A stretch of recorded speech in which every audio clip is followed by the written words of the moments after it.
Katanya dunia ini lagi mau krisis. Jadi gimana ceritanya? Ya inilah kelakuan-kelakuan pembuka dajjal ini. Jadi Bapak Ibu sekalian, persis kata Rasulullah, menjelang hari kiamat itu makin banyak orang nggak tahu malu, kata Rasulullah. Jadi mereka orang yang nggak tahu malu tuh gini. Ada orang-orang zaman Rasulullah misalnya, itu kalaupun mereka maksiat, mereka masih malu. Makanya kalau mereka zina, mereka pergi keluar kota.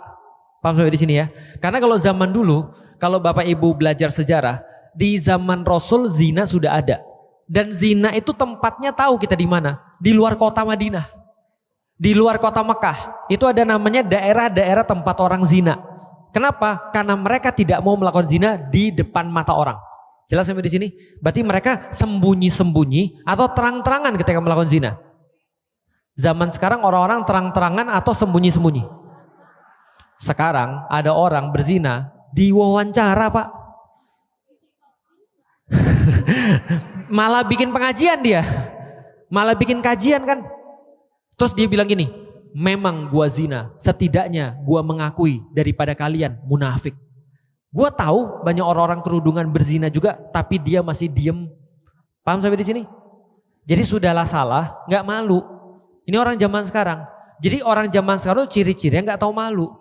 Makanya kata Rasulullah, menjelang hari kiamat rasa malu itu jarang. Rasa malu itu hilang. Paham maksudnya rasa malu hilang? Orang nggak merasa masalah ketika dia mengakui kejahatannya dia. Memang aku maling. Karena barang ini enak. Kalau kalian nanti ada di posisiku, bisa jadi kalian lebih maling daripada aku. Paham sampai di sini? Orang nepotisme, orang korupsi itu sudah tidak malu zaman sekarang. Termasuk nih pembuka dajjal ini Amerika, Trump. Ini barusan Amerika nyerang Venezuela.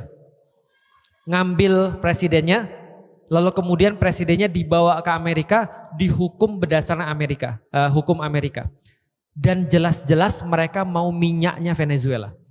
Inilah pentingnya Bapak Ibu sekalian itu bukan ngaji itu bukan cuma ayat-ayat Al-Quran. Allah minta kita, Rasul minta kita untuk ngerti kondisi global. Makanya di dalam Al-Quran ketika ribut orang-orang Persia sama Romawi, sementara kaum muslimin masih disiksa. Bayangin ya, kita masih disiksa, kaum muslimin masih disiksa. Romawi sama Persia perang, para sahabat nanya tentang konstelasi politik dunia. Maka Allah turunkan ayat gulibatir rum fi atnal ard. Dikalahkan orang-orang Romawi di tempat paling rendah. Wahum mimba di golabihim sayaklibun fi bid'i sinin.